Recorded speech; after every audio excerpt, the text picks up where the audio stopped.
All right, so last week on the show, let's see, what did we do? We debated whether or not the saxophone player from the Lost Boys was an extra on Young Guns 2, and it really broke Nick's heart when they killed Keith Sutherland again. He thought vampires would live forever. He was really confused. He didn't understand why are they shooting guns when they should be taking them through the heart.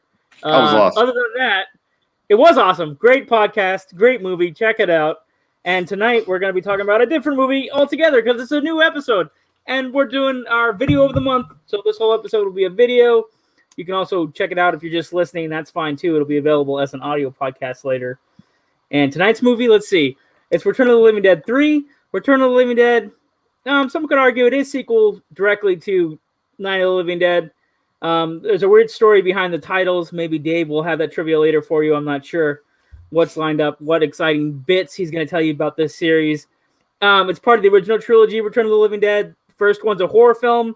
Second one's a horror comedy. The third one went back to more dramatic stuff, but it's also a romance. That's why it's on our list for bad romances, because the shit really hits the fan and the girlfriend dies. Then she gets brought back to life. And that's Return of the Living Dead 3. Comes out in the 90s. It's done by, I think it's Brian Yuzna is the guy's name, or Yorna or something. What is his last name, Dave? I always get it screwed up, but it's Yuzna. Yeah, Brian Yuzna. Anyway, he's a horror guy. I came across a YouTube that I shared with these guys to get ready for the episode, and that guy's legit, man. He knows a lot about the horror genre. He's loves good. Horror. He had some really great ideas for how to put together part 3.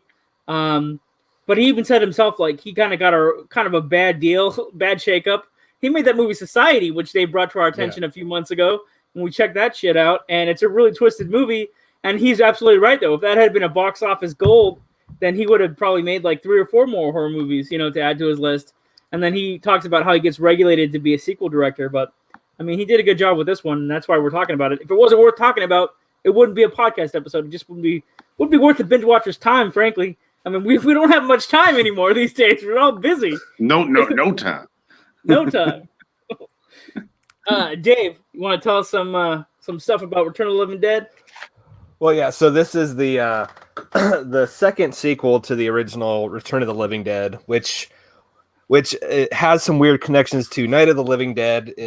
Return of the Living Dead was based off of a novel written by one of the co-writers of Night of the Living Dead. And without getting into too much detail, there's a lot of legal battles of who owns the right to Living Dead versus Dead. So that's why you have like George Romero releasing Day of the Dead that year, but he got the legal rights to have Return of the Living Dead. It's a weird. There's like a weird legal battle. Talking about John Russo, the screenwriter. Yeah, of John Russo. Living Dead got to keep the rights to the words, right? The actual words. Yeah, Living Dead. So it's weird how like they split off the rights to George Romero got to continue the sequel to the original Night of the Living Dead, but Joe Russo got to keep the name Living Dead as a trademark or whatever. So there's some weird. So Return of the Living Dead does have some connections to the original Night of the Living Dead. But when Brian Yuzna got a hold of this property, by the time the second movie came out, it was a straight up comedy. So a lot of people hated it for that. Some people liked it. He decided to go in a different direction. When he took on Return of the Living Dead 3, he was only given 2 directions. Was it had to have trioxin and it had to have brain eating. Otherwise, do whatever you want. Tone, characters, whatever. So that's the connection to the original Return of the Living Dead is the trioxin and brain eating, basically. Side note, trioxin is the chemical that makes zombies in the movie. Yes. So, yeah. If you didn't know, in case you didn't know. Yeah. But he like shopped around writers, and believe it or not, the editor of Return of the Living Dead ended up being the screenwriter of this movie, John Perry. Anyways. John Perry, I think his name was. Yeah, no, not John. I thought it was like John Kerry had a part in this? Okay. Or Drew Carey, no. So there's a lot of connections to the original movie with this. The first guy that got bit in this movie was actually director of a very recent episode, Warlock Armageddon. Hickox. Anthony Hickox. Yeah, playing the character Dr. Hickox in the opening where they're testing out the zombies. Yeah. So he's the very first guy that got bitten. Another connection is this movie kind of got screwed on its release schedule because Warlock Armageddon was supposed to be a big hit and it wasn't. So the studio Trimark backed off on releasing it wide, and it only got released in 10 theaters. You know what's funny about the studio Trimark? Like they're putting together some pretty interesting horror titles, like direct to video, but then like none of them do that well. But I think they became cult hits on video. I wish they got to stick around. You know what I mean? So, well, you know what's so funny is like we've already done like a few Trimark movies this year between this and Warlock, and I want to say there was something else we did recently that was we did both Warlocks, which are both one of them was Trimark. And we've done, of course, some Leprechauns. I don't know. I've been kind of nostalgic when we turn these on, like to see the Trimark logo for some reason. Yeah, it's a great logo. It's almost like the MGM line, but different. It's like another cat. I don't even know if it's a line, but the Trimark logo is pretty cool. So we'll be back a brief moment with some home video. Wait, Dave, you wanted to add something else? No, go for it. Into the intro. All right, we'll be back in just a moment with some home video headlines. Crack open a cold box of wine or pour something cold on ice because it's the Binge-Watchers podcast.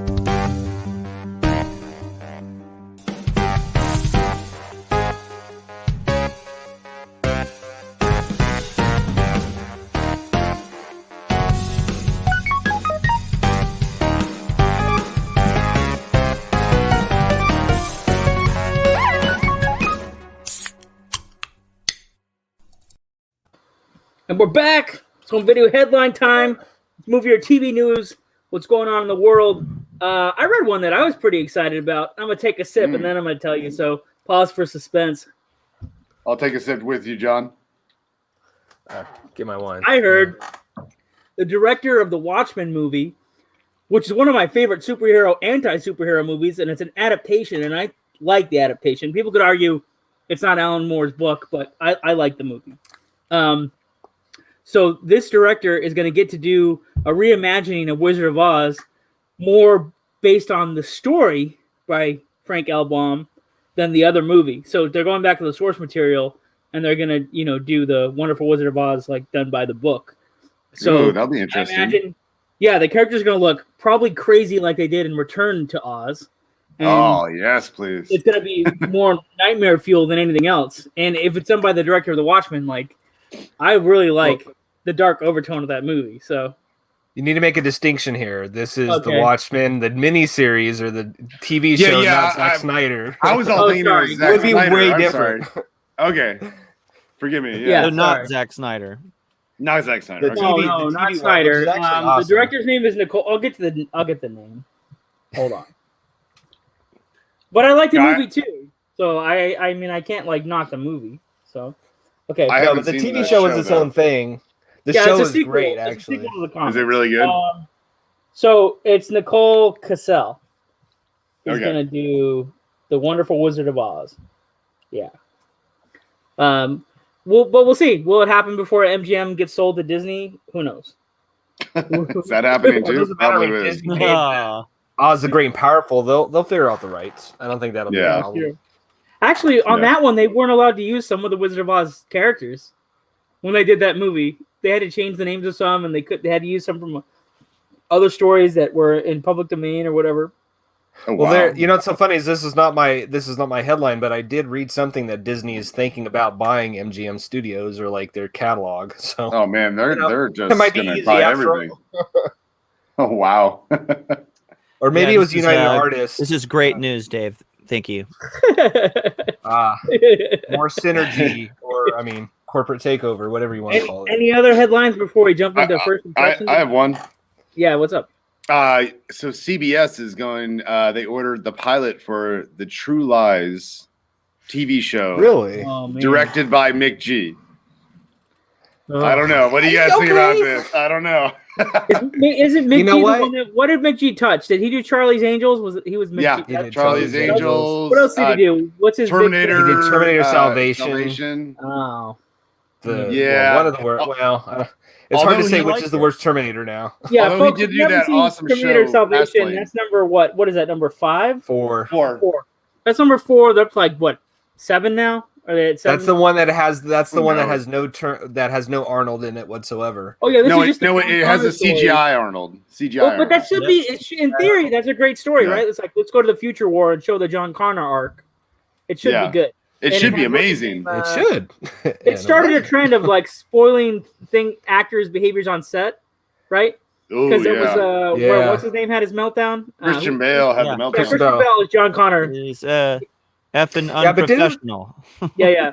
But And then then, that turned out to be on his side after all. Like it turned out that the guy he was railing against was a shitty worker after all, and like everybody came forward and said, Yeah. "Yeah, he was a little. He screamed a talking about lot. shitty but the guy workers. wasn't." Did you guys see that the Mission Impossible movie did get shut down? Yeah, They wanted the workers this wanted to movie is find going to be out for the impossible to make. flight Wow. restrictions. And there's like a picture. There's a Charlie Brown-esque picture of Tom Cruise like walking with one of the guys on set, and he's like, Really? head down. Oh. just- Oh, Oh, so that's great. they're not. And gonna oh, finish here's the that? face. I got it. This was the face I saw. That was pretty good. His radio. I'm I trying to can make the see face that. as John. I'm looking at the face going. Trying to do it. Folks, if you're listening via audio, John made a very disturbing, pudgy-faced version of Tom Cruise's expression as It was Charlie pretty Brown, right on. devastated by the fact that they can't continue making Mission Impossible in the Arab states, wherever they're shooting it, somewhere in the Middle East. They're going to move the production back to the UK. We don't know if we're going to get a movie out of this, though. This movie seems like they're having some issues, man. This is going to be one of those DVD behind the scenes I want to see.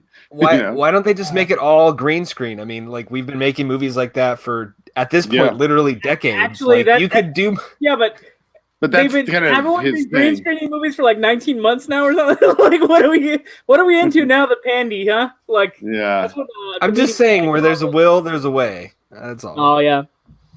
Okay, so I have some news. So it's on the Johnny Depp front, where he is now, working with like ACLU, and now he's trying to get Amber Heard's and Elon Musk's all their communication and to get them deposed on camera with ACLU present. And so he's like trying to fight to get his career back against what he probably feels are exaggerated or false claims. And Damn. Well, you wonder who could ACLU. What's that stand for? the like the American Civil League of Liberties Civil Rights or something? Okay. Union. Union, Hold on. I think. Yeah. I was gonna say, like, you'd wonder, like, who could possibly in this universe cockled somebody like Johnny Depp? Another billionaire named Elon Musk. you know what I mean? Like, he's so famous, and for like 20 years he was like, top dog, right? So Yeah. I was just finally started that letterboxed app that Dave showed me, where you go to letterboxed and you keep a diary of movies you're watching, you review movies you've seen, and then like you just click the ones that you've watched. And I'm going through like my history, like trying to keep up with all these movies. And Ed Wood popped up, and I was like, oh, when Johnny Depp was, when he was very Johnny Depp, and like, it's a great movie, check it out. And like, unfortunately, like, that's not where we are today, but here's the golden ages. Check out this movie. On a side note, the downfall to Letterboxd is I've been tracking since the first of the year, and I watch way too many fucking movies. You realize, I need to maybe get out of the house or something more. Actually, Yeah. what's annoying for me is like I don't have enough time to type on Letterboxd because I've seen thousands of movies. How long is it going to take for me to put all the movies I've seen into Letterboxd? So then I have street credit on Letterboxd. It'll become your will by the time. Jeez.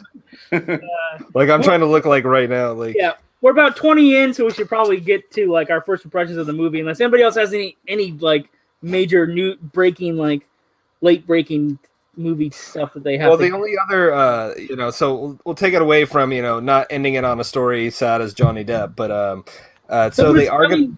He's gonna. You guys don't think he's gonna have a comeback of? He will. I don't definitely 5 or 6 years going to have I a think. comeback, and he's going to play a prominent role in Hollywood going into the future.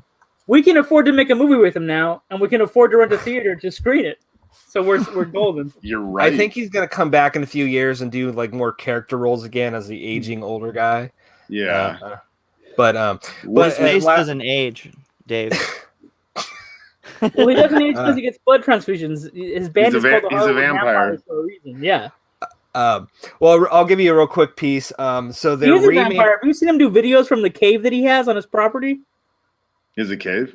Yeah. Wow. Cool. Wow. Sorry, Dave. I didn't mean to interrupt, but That's Nick all right. reminded me of the Johnny Depp cave videos on Instagram.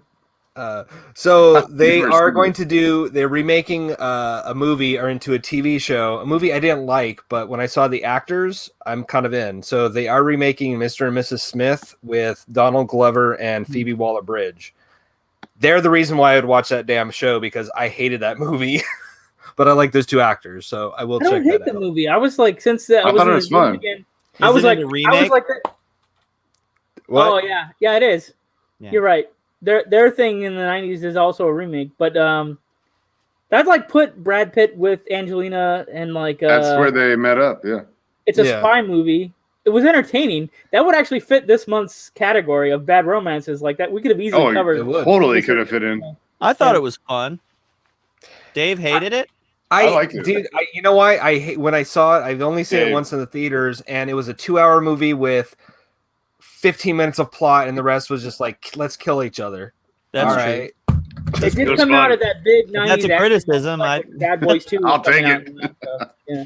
Give me no plot, all action, entertain me. It was Yeah. fun. I don't know. Gotta Maybe be I'll have to good, yeah. revisit it. Oh, okay.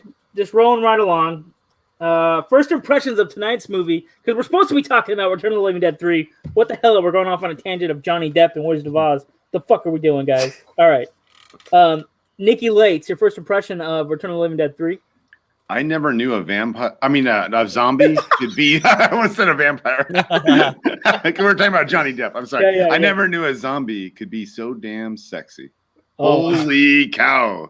I'm telling you, my 8th grade self, when I saw this, I watched this a few times. If you know what I mean.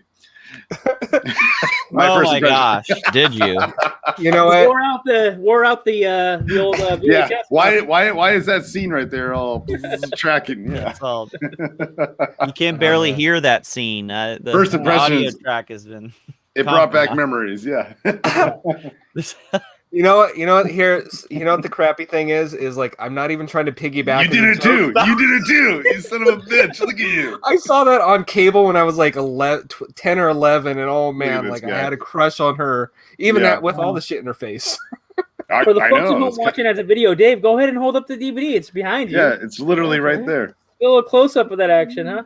There you go. Wow, she has like more clothes on there. Too bad it's not VHS Oh, yeah, where for we the can. cover. Yeah, for the cover. Yeah. Cover is just a misrepresentation. Oh wow. Too bad it's not Well, VHS where we could actually put it in and see if that part's tracking. You know what I'm saying? Well, I hate to tell you, but The old- behind yeah, the old scenes, VH. everything Well- was latex, by the way. So sorry to Yeah. burst your bubble on that. I know. Sorry to bust. What? So somewhere between the meandering bust. teenage wet dream stories, they gave their first impressions of the movie. Now we officially got to you, Adam. Oh snap!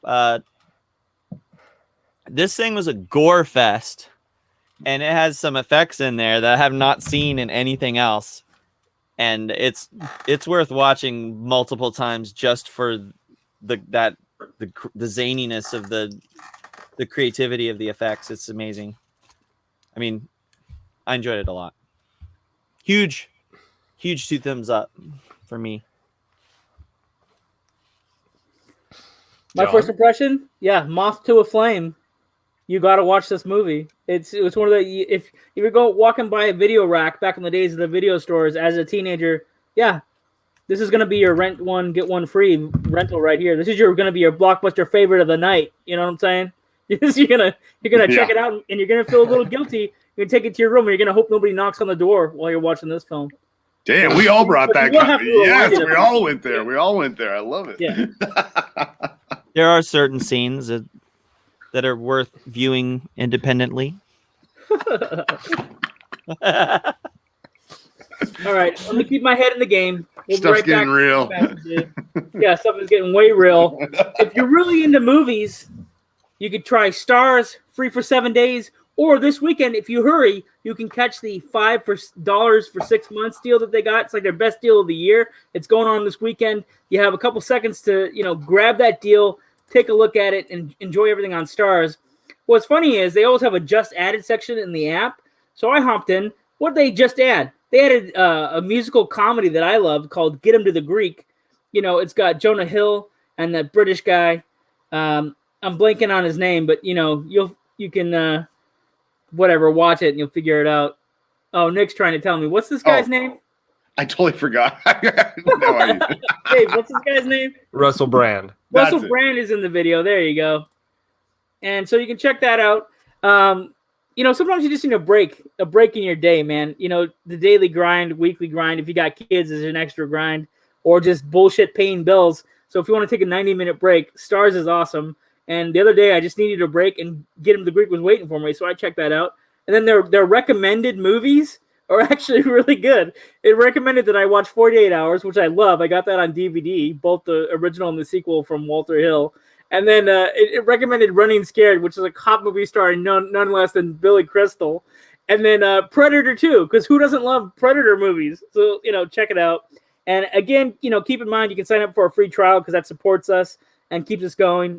That's what keeps the podcast going, is by supporting our sponsors and clicking those affiliate links. Gerard Butler and Marana Baccarin and Scott Glenn star in the Rotten Tomatoes certified fresh, pulse-pounding disaster thriller Greenland.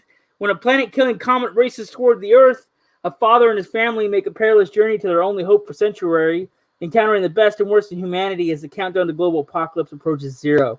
You can own Greenland today on digital, Blu-ray, and DVD, which includes a deleted scene, featurette, feature commentary with director Rick Roman, wow, and much more. So you're going to have a chance to win a copy of this. We're going to go into those details towards the end of the episode. We'll let you know how you can get a copy. I also want to tell you about a band called Flesh Krieg. They hail from Los Angeles. They got a new take on heavy metal electronic music, fusing retro-synced wave electronic overtones, crushing guitars, topped off with haunting and aggressive vocals. They were founded by Richard Craner, star of the film Starleaf, which is a marijuana space alien sci-fi trip. Check that out on Prime if you haven't already watched it. So the band was founded by Richard Craner, and then he had a passion for this type of music. And then in early 2019, he began his musical journey writing the synthwave style music, and he incorporated his buddy Thomas Crawford, who you might recognize from the metal band Seraphim. He brought him in as his lead guitarist and co-writer, and with 20 years of combined music experience between them, they're bringing a new entertainment experience to finish what turned out to be Flesh Krieg's signature sound, lovingly referred to as brutal wave. That's a cool type of music that they're playing, brutal wave. All right. Now, at the end of the show, again, we're going to tell you how to win a copy of Greenland. But let's first go to our featured music. This week, we're going to play Flesh Krieg's song, Deros, and we'll be back in 4 minutes or so.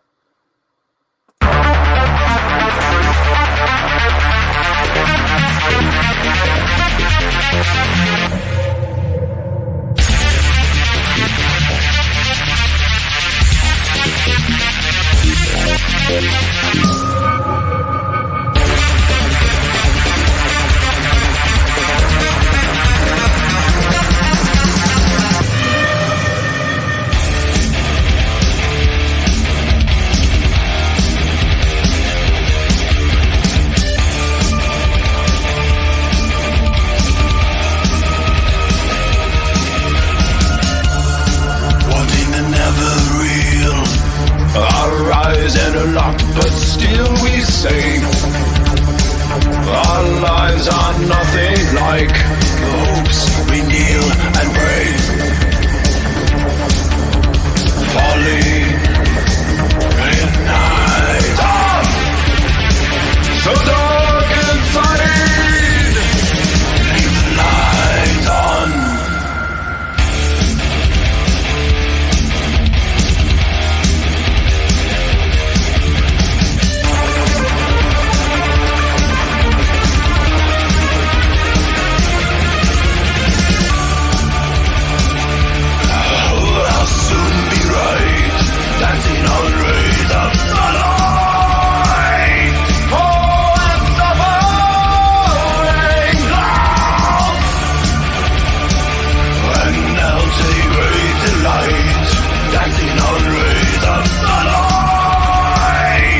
Flesh Krieg.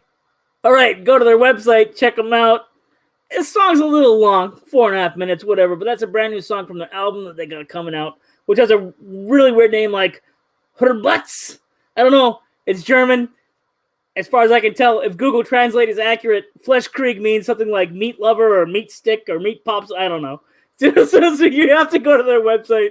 They're also doing like a campaign to release the album. So if you're into that stuff, brutal wave type music, then go ahead and take a look and see what they're doing. And good luck on their journey into the world of music and sound.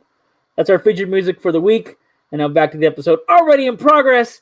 We're getting back to Return of the Living Dead 3. Actually, that song could have been in their soundtrack. Would have made their one thing about this movie that we're reviewing is nothing good. Nothing good with the soundtrack shit in this movie. You know? No standout music, no good songs, whatever. Pretty basic. Basic shit. All right. Favorite bits of tonight's movie. Let's start with Nikki Lates. Favorite bits from... Actually, my favorite bit, and as we're recording this, it is Valentine's Day, which is cool. Oh man, actually, we try not to date ourselves anymore. Oh, dated. I'm sorry. But my favorite bit is actually the love story. This is actually the day after Valentine's Day. It's the day after, yeah.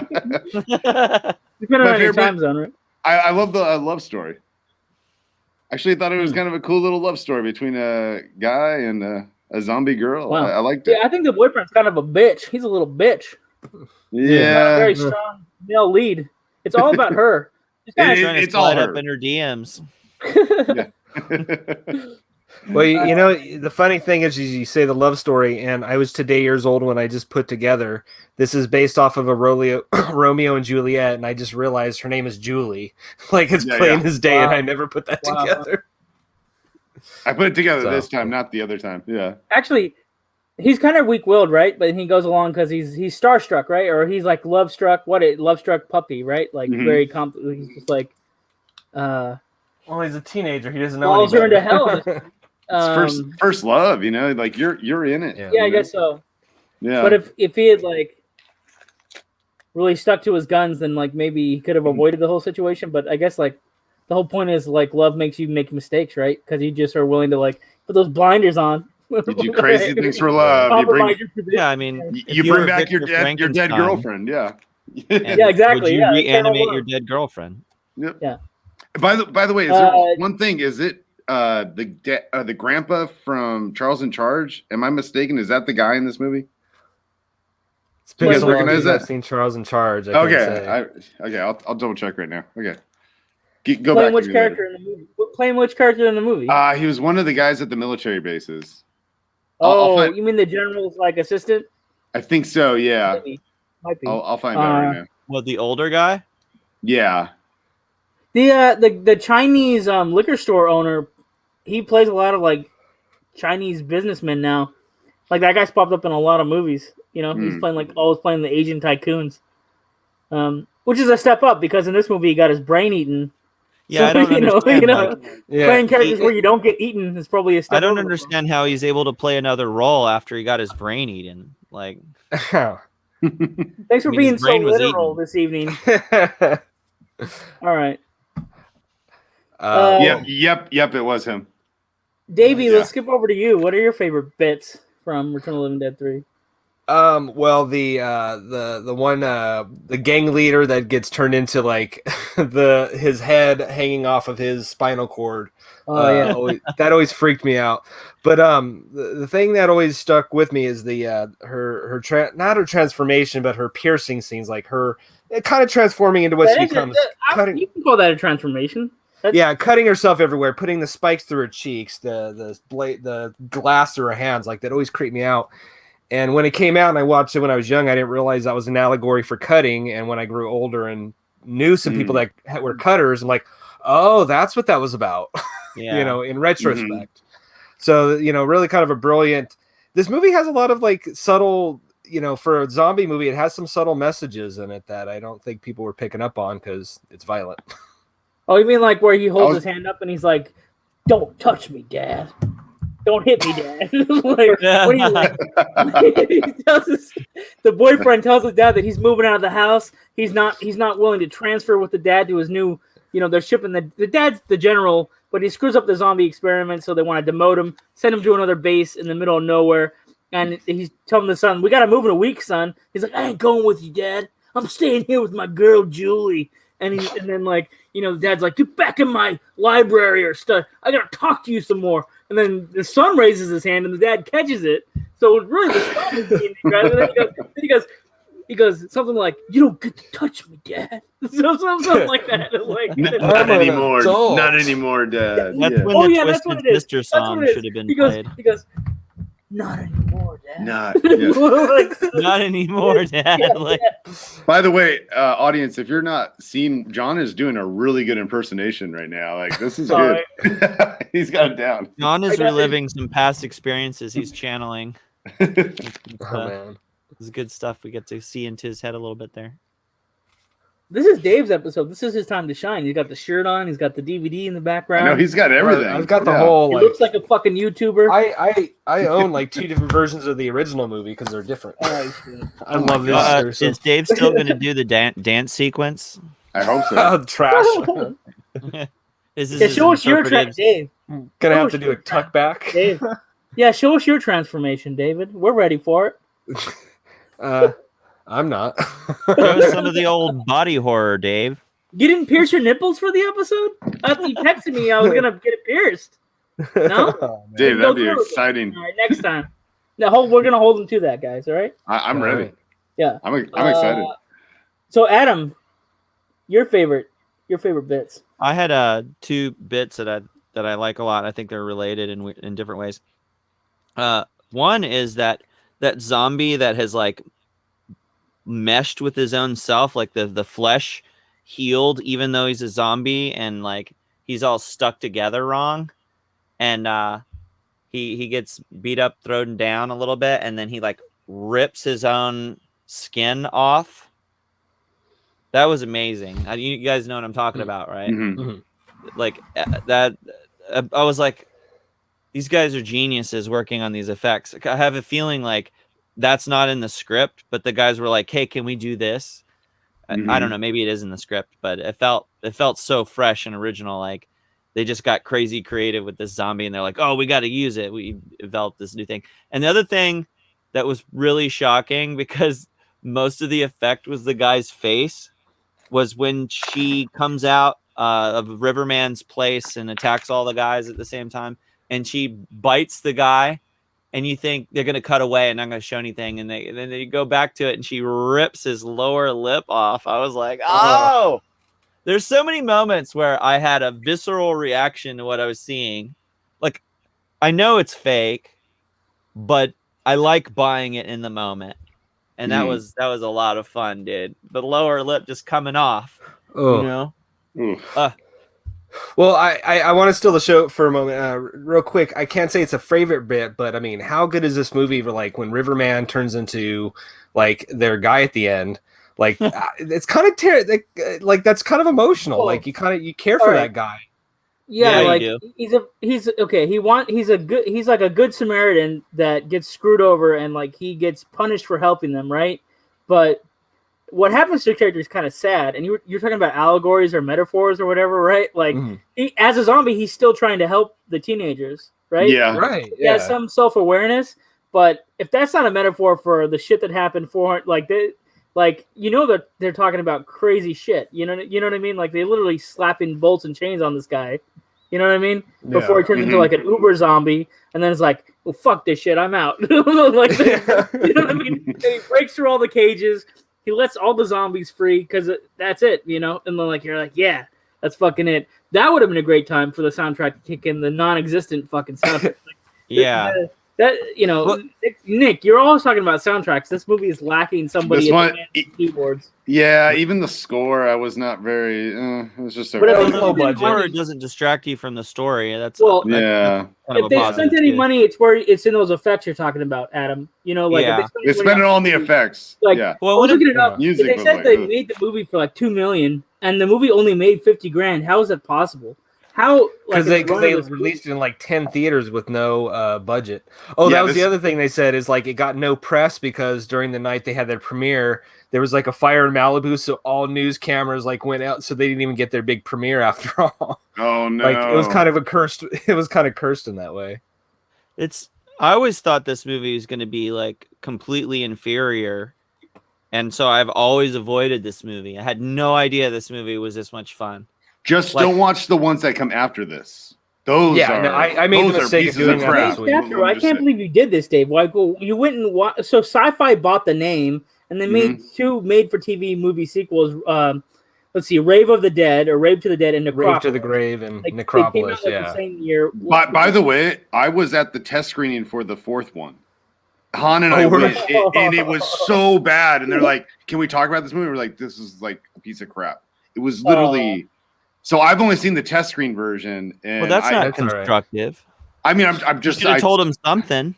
No, I did on the thing. This movie's a piece of crap, and there's no fixing it. Peace.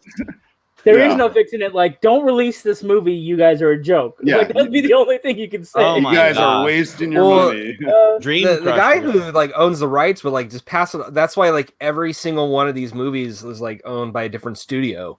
Like, because they just kept like, the main rights holder would just sell it off to anybody. Like, that's how it ended up with Trimark. Like, the fact that a good movie came out of this was only because of Brian Yuzna actually put something into it versus like the guy who made number 2 that was like, I don't want to make a horror movie. I want to make a comedy.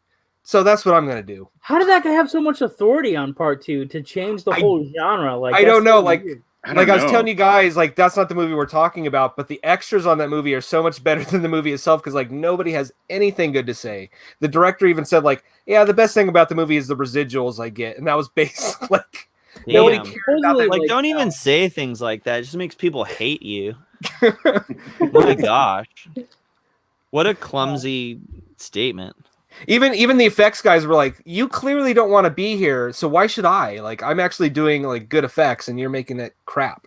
So well, when I was younger, I liked 2. I don't know how I would feel now. I did too when I was a kid.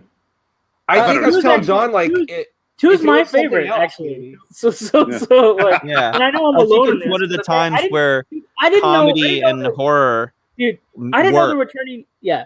I didn't know the returning actors were pissed off on that movie, and I didn't know the director threw his dick around and got his way. I didn't know any of that shit. Like, I just watched it as a kid and fucking loved it. Like, the less you know about like set drama, the more you can enjoy a film. That's for sure. Yeah, it's like don't meet your heroes, right? Don't meet your industry. Don't meet your heroes. Don't meet them. Same thing. Like when you find out these things about these movies, you're just like, fuck, man. Like you can't even. Sometimes you can't even like the movies afterwards. So you're right. Like don't meet your heroes. Dude, really don't meet your heroes. Now I'm thinking about the Buffy universe bullshit that's going on right now. Oh my God, I know. Oh my gosh, we're not touching that yet, are we? Yeah, they're horrible people. But the fact that number 3 came out to be a good movie was just because it could have become a bad movie because they didn't give him any real restrictions other than the trioxin gas and brain eating. Like you could have just made anything with that. I know. Like watching that interview with the director was amazing, and like I would actually talk to him because I didn't know he was so like on the pulse of horror at the time, and like nobody. Can we get him on this show? Well, he's like he's one of the producers of the original Reanimator. Like he made one of the Reanimator sequels. Like he has ties to that. He did write a Reanimator. That was his movie he made right before. Oh wow. Well, he started his career more as a producer, like, so that he was more the guy behind the guy, and then he started directing with Society. But he has really bad luck. His movies don't make any money, and so they don't give him another movie. But that's a shame. This movie was great. This movie deserved to make some money. Am I right? Between this and Society, like like he clearly wanted to be George Romero, and I don't mean that as a knock. Like he had something to say with his movies. Like he didn't just make. Yes, his movies had a lot of gore, but they also had a message behind them. Like Society was about what we're kind of going through right now. Like we do live in a class system, and he kind of pointed that out. Well, it brings me right back to Riverman. I don't know if you guys have done this in your own lives.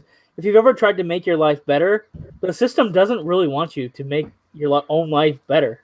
You get tax bills, you get court shit, you get school-related shit. You get all kinds of shit. You get sponsors. Yeah, as soon as you develop any kind of means, Yeah. The system is like sniffing out those means, and they're gonna be like, "Hey, give me some of that," and then they want to knock you all the way back down to where you were, even if your output is way up here. Yeah. I mean, just think about Riverman. Like he was like, "F this! I'm gonna live down in this cubby hole I found underneath the surface." Here's a small victory. But We got pulled over. We got pulled over and got a ticket because we said we were obstructing traffic, but we weren't the obstructor. The obstructor didn't get pulled over, but we did. But we actually got we had a Zoom hearing. The attorney didn't show up as a cat though. But so we got out I'm of not a cat. Yeah. We got out of this ticket. It wasn't our fault, and it wasn't. And then but what's funny is like until the ticket gets paid, I can't renew the registration on the family van, minivan, right? So and it's due at the end of the month, and it's like, hey, we see it's called RMV in New England, Registry of Motor Vehicles, as opposed to the rest of the country that calls it the Department of its proper name, the Department of Motor Vehicles. But it's like same hypocrisy, like, oh, you got an unjust ticket, you got to go to court to fight it. And if you pay the ticket to pay for your registration, that admits guilt. If you pay the ticket, no, I'm paying the ticket because I want to register the car, not admitting guilt. You're screwed. You admit guilt. Like what a terrible cycle this is, like.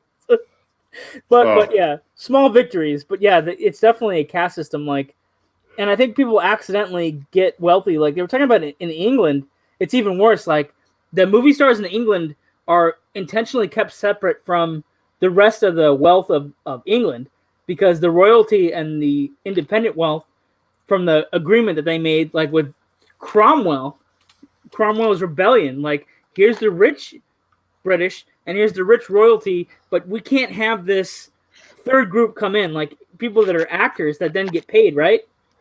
And bring money back. They're their own little like separate, like here's the queen and their whole deal. And then underneath them, the people from Cromwell's days, the businesses that have been in England for like 150 years and went to India and robbed their country blind. And then underneath them, the movie stars in England. And then below them, most of the country. You know what I mean? Like everybody else. Crazy. Oh my gosh. Worse than our system somehow, if that's even possible. So serfdom is alive. I feel like in America, it's got to be an accident. It really has to be an accident. Right? Kardashians get rich on E-channel television shows. Gotta be an accident. Well, that's not an accident. The Kardashians are very, very skilled. It's something. I don't. Well, the dad was, but he's not there anymore.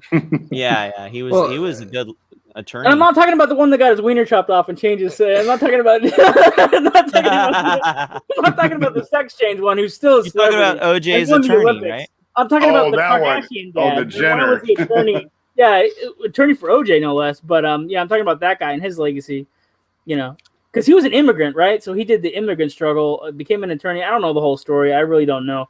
I know like 5 minutes because David Schwimmer played him in the OJ show. You know what I mean? That was good, by the way. American Crime Story. And folks, I get my history from movies, so hopefully the movies are accurate because otherwise I don't know anything. Let's see.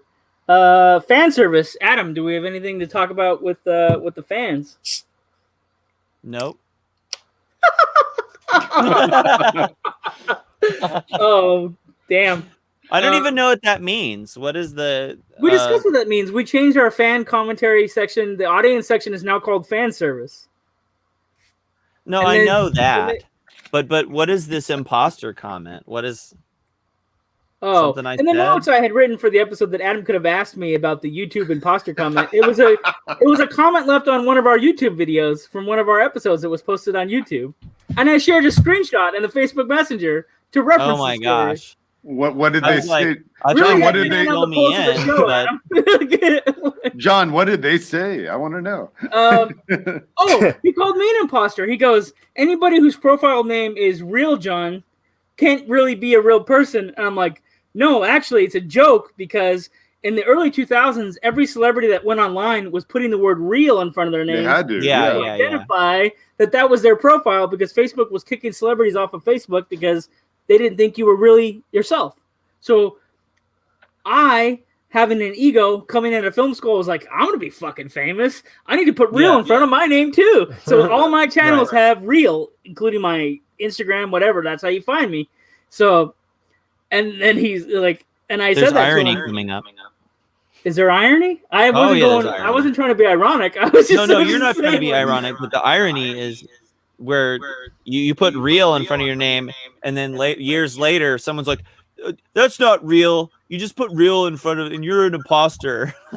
You can't really be the host of Binge-Watchers." Then that celebrates the success of the podcast. If people are starting to think that we're not really us responding to our videos about our shit when we're online talking about our episodes to our fans, like that's actually a weird compliment, right, Nick? Like that's good. That's a good thing. Yeah. You wouldn't possibly be interacting with me. Wait. Are you really Dave from Binge-Watchers? Nah, you can't be Dave. No, There's no fucking way you're the real dude. No way, man. No Dave's way. watching movies right now. He can't respond to you. Yeah. Holy shit. The real dangerous Dave. Yeah. You're in real danger now. I'm Dave. I don't have the need to put real because nobody would want to copy me. Oh shit. That is not true. That's not true, Dave. That is not true. There's a bunch of clones of you Dave. out there. Nick, there's your shit got real moment right there. Dave got sad. Dave really got sad. That was a real moment. Dave. Okay, so where are we? Oh, what should we watch? So what has everybody been watching this week outside of the episode requirements? Outside of the movie we reviewed? Nikki Lates, did you watch anything else this week that's interesting? I did. I watched a great documentary on Netflix about the Cecil Hotel. Oh, I'm too upset. Shit, dude. You're taking it there. You're gonna take it there. I'm taking it there. Are we playing the game or is it just what? No, I thought you were gonna talk about. I'm just curious what people watched. But that's creepy as hell, and this story is fascinating. Very creepy. Go ahead. Yeah. Has anyone else finished it? No, I'm 2 episodes in. I know about the girl in real life. I don't want to say anything. So it was really well made. The editing style, the photography, everything about. I can't go into details about anything, but I really enjoyed it, and like just the shots of the hotel. It's about the Elisa Lamb disappearance. You can say that. Yeah, and about the elevator sequence, and we've all seen that video where the girls. Dude, the footage is so disturbing. This is the scariest video. It's one of the scariest things I've ever seen on YouTube, like ever. And like very. Like as Nick said, you can Google the footage of this thing. It will raise the hair on your whole body, dude. I don't know if I want to watch the documentary, honestly. The elevator video scares the shit out of me. So it was really well done, and it's amazing all the people they got. They got people that were staying there at the time. They got the cops. They got internet people. I mean, it's fascinating how many people they got for this documentary. I mean, it's 4 parts, so it's a 4-hour investment pretty much. Yeah. I liked it. Yeah. Have you finished it, Nick? Yeah. Yes, I did. Yeah. Okay. I don't want to say anything else because I don't want to like. All right. Yeah. No. Well, I kind of want. I'm going to require one more sentence. Really great editing and visuals. Yes. Okay. Well, you got my vote because I have to finish it, and I'm not going to not finish it at this point. So yeah, I'll check it out. I'd love to hear what you guys think. Yeah. I want to say that I was already sold as you were talking about it, but then I got doubly sold when Johnny Spoiler weighed in and he was so enthusiastic. Like I was like, yeah, I'll watch that. And then it was like, okay, well now I really have to watch that. Well, I'm just like personally invested in this stranger because of what happens to her. Mm-hmm. So like, it's crazy. Yeah. And that hotel, I mean, anyone who's known about that hotel, that has a crazy history of bad stuff happening. Well, what kills me is, and this isn't a spoiler, but like the manager of the hotel during the period of when that happened is like, it feels like she's constantly defending. And I'm almost like, you're not responsible for what happened. It's not like you were directly, or were you, responsible for what happened. Like, she's like, oh, well, this isn't such a bad hotel. I'm like, well, history would tell you otherwise. I'm sorry. Yeah. But then she's like, well, we get cops calls. The cops come here every day, and you're like, well, that's kind of a bad hotel. Yeah, she said like there's 80 people that died in her 10 years that she worked there. Suicide, drug overdoses, whatever. Yeah, it's crazy. Caught in a bad hotel. Got it. Exactly. And it's a bad area. I mean, it's right by Skid Row. It's crazy. What else did you watch, Dave? So I watched. I had to get a subscription to Epix because I was dying to see this new movie, Saint Maud, and boy, oh boy, did this movie pay off. Has anybody heard about Saint Maud? Horror movie? No. Okay, so it is a religious movie, kind of in the vein of something like Hereditary, but it has a lot to do with guilt and how we deal with guilt and how we pay penance for guilt. And drives a woman to like basically the brink of madness and to fanaticism over her guilt and her religion, over something that happened to her in the past. Can't spoil that for you. But like she basically flogs herself through this movie. It's just a paying penance for what she did, and it's a mind fuck. Like this movie, like up until like literally the last frame, I can't think of a movie up until the last frame only gives you payoff right then. Like I was almost pissed off at the movie, and then the very last frame did something, and you're like, oh, that turned it around. So if you want to see something that really gets under your skin, I definitely recommend Saint Maud on Epix. Interesting. Wow, Do we have a good. deal with Yeah. Epix so far, yet? if we were playing the game version where the brutal thing of like trying to convince each other to watch and we give points and weigh in, like you guys both nailed it tonight. If we were, Yeah, we did. like, You there's know no what? pressure. Once you take away the pressure, I'm gold. Yeah. Yeah. Hey, Double A, what did you watch this week? I watched one of John Saxon's. I don't know if it's his first. I doubt it's his first thing that he was in, but he was in a Mario Bava movie called The Evil Eye, and it's about a young lady that witnesses a murder, and nobody believes her that the murder took place because the guy that killed the girl like cleaned up the entire scene, and she watches the man stab the woman to death, and then she out of shock and fear she passes out, and then some hobo comes by and gives her alcohol as she's unconscious, so then they just think that she was drunk even though she's never drunk before, and then she ends up living in this house being taken care of, and she's constantly spooked. John Saxon is trying to date her. There's mystery and intrigue. She's got to go to like this hotel. They're trying to find the husband. They don't know where he went.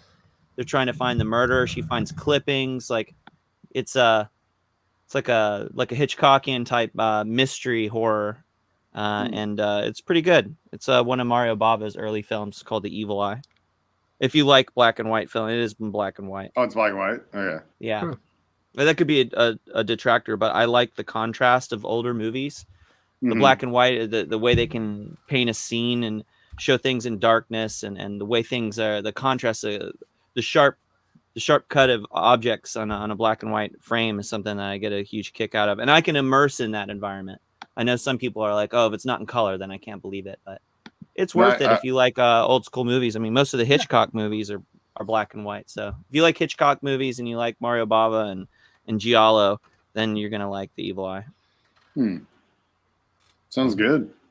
Man, we're all killing it tonight. Like, why did we not play the game? Yeah, right? I'm just saying. Like, each one of these movies is like, yeah, I agree. John. My delivery was with the idea that the game was still being played. I guess so. Secret rounds. Okay. Yeah. Speaking of killing, Bang Bang, I watched a shoot 'em up Western. I actually watched it because Viggo Mortensen is in Young Guns 2 as a sharpshooter, but he doesn't get to do much sharpshooting, but he's the government guy that has to help Pat Garrett track down, Billy the Kid and the rest of the gang.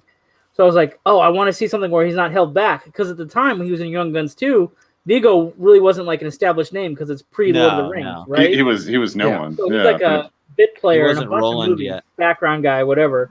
He did Texas Chainsaw Massacre 3 the year before. Yeah. Yeah. So well, I could go off on a tangent on that one, but I won't. We've covered it before on the podcast. Yes, Look we up have. the old episode, What the Whore, Texas Chainsaw Massacre 3. We did it a couple years ago. It's great. I'll have to drop that in the notes now. Okay. So I watched Appaloosa, which is a Western with Ed Harris and Viggo Mortensen. And Viggo Mortensen is a guy that, like, he soldiered a little bit. He has like a government. He still has like training as. There you go. Dave has it. So he's a gunslinger working with a marshal, and they go from town to town cleaning up towns, kind of like Wyatt Earp and his group of buddies, like Bat Masterson. Almost. It seems like the characters are based on like Bat and his brother actually. But so Ed Harris is this lawman, and he comes into this town, and like literally the opening scene is they're discussing contracts on how to save the town while the shit is happening down the street at the saloon or whatever. So then they have to immediately go into action, and like right away the violence goes from like 0 to 60, and you're like, damn, okay, like it's gonna be super brutal, but it's like it ends up being like a slow burn, and then they introduce the fact that a woman begins to manipulate both the marshal and Viggo Mortensen's character as the assistant marshal, because she power plays the men in her life. Like she always wants to be with top dog, and so if you're not top dog, she'll move on, and it kind of worms its way in between their ironclad friendship and of brotherhood that keeps them both alive while they're gunslinging. And it's on the Roku channel for free. If anybody's out there Rokuing, you can watch Appaloosa. I just want to say something about Ed Harris. He brings a gravity to whatever role he's playing, and when he's on screen, you just know that he's fun to watch. Something about immersion and just believing whatever he's doing. He brings it to every film he's a part of, and you know that the movie's going to be better off for him having been in it, regardless of what it is. I think his role in this Western probably got him the Man in Black role in the Westworld TV show. Oh, yeah. I think he directed Appaloosa, if I remember right. Oh, really? Really? Well, let's find out. Yeah, Dave. Yeah, directed by Ed Harris. Oh, wow. That took a lot of research there. That was like faster than doing it online. Damn. Wow. I feel like you knew the answer before you looked at it. Well, it was more like I had to double check. I could be wrong. We're getting towards the end of the evening, folks, and so I said towards the end I would describe how they can win a copy of this movie. Since Dave keeps holding up DVDs, I feel like I don't want to be left out. I want to hold up shit too. Come on. Looks fun. Yeah, this is the Greenland. It's a Blu-ray DVD plus digital code. We actually had a friend, like fan, listener, or whatever, win this on Instagram already. Like, because I posted the rules of the contest. You know, I went to my, I don't know if you can see that. I went to my Instagram story. I guess you can't because it's too bright. But I went to my Instagram story the other day and told people how to win. I said it's an easy one. You can leave us a nice review on our podcast. You can send us a video just saying hello to us and say, hi, Binge-Watchers Podcast. Or you can email us at host@bwpodcast.com and just talk to us. And if you want to ask us to review a movie and put it into our fan service section, we'll have one of us watch that movie and review it for you the next week. And then you'll be in the running to get a copy of this, and they're going fast. We got, I think, 3 copies left. So get your emails in, talk to us, reach out on social, whatever. We'll hook you up with a video. We have a couple copies left of Love and Monsters, too. So, there's all this stuff going around. And if you really surprise us, we'll give you Shudder for the whole year for free. So, what? Wow. But no one's gotten that prize yet. So we'll see what happens. That's the one that requires the nudes, right? No, but I think we should sell those. I don't know if we have the right to. I don't know if that's like, unethical. Special calendar. If you want to know what I'm joking about, folks, every once in a while we get a naked photo sent in, and it could be total bullshit. But yeah. Naked fans. Yeah. Adam's gonna run a contest for all the naked fans. Send him all your naked photos. Could be male or female or other, doesn't matter. He likes it all. I mean, I don't mind, but yeah. I mean, obviously that stuff is never. And Dave's into robots, so only send Dave pictures of cyborgs. So he doesn't like anything else. And his email address is footlongadam@bingewatchers.com. Oh my god! Well, we lost Dave. Oh well. There we go. Dave is tripping. Dave had to disconnect to send his. So. Yes. He had to send those uplinks. So we've been running theme seasons for about a year now, and they've been pretty popular. We did like cyborg movies. We did a series of horror films to watch in October. We did some anime hits last year. People kind of like the theme seasons, but I actually am tired of them expecting what they're going to get. So I think we're going to actually do something a little bit different in March. Like, we're getting ready to watch a bunch of sports films, but I'm really thinking about just taking the whole, deck of cards and throwing it in the air, or taking like the game board and just flipping it over. So I don't know if you noticed, Nick, in your notes, I want you to recap our episode, have a great ending to our video here. I didn't leave in what's next for next week. I was worried about that. Little mystery. Yeah, you kind of put me on the spot. I was like, what's next week? And I'm like, I don't know. Anyways, guys, dude, we had a great show. We covered zombies that were really hot. We talked about VHS tapes with static electricity in the middle that we used to watch too much. And had an awesome end game where we didn't actually play the game. But check us out on IG, YouTube, it's okay, Binge-Watchers. Yeah, you probably did. Yeah. Check us out on all the social media. And guys, I don't know what we're going to do next week. Stuff's getting real.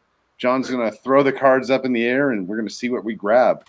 And that's what we do. It's making Dave nervous. I don't know what's going really on, Dave. This video is incredible. Like, watch the video. Dave is tripping. He's like, I thought I was going to watch sports movies. I don't know what's going on with Dave right now. If you watch it, they will come. I mean, literally, when I'm saying stuff got real, yeah, it got real. Like, look at Dave right now. Yeah. Stuff got real. Anyways, this is Nikki T for the Binge Watchers. Lates. Dave, are you okay?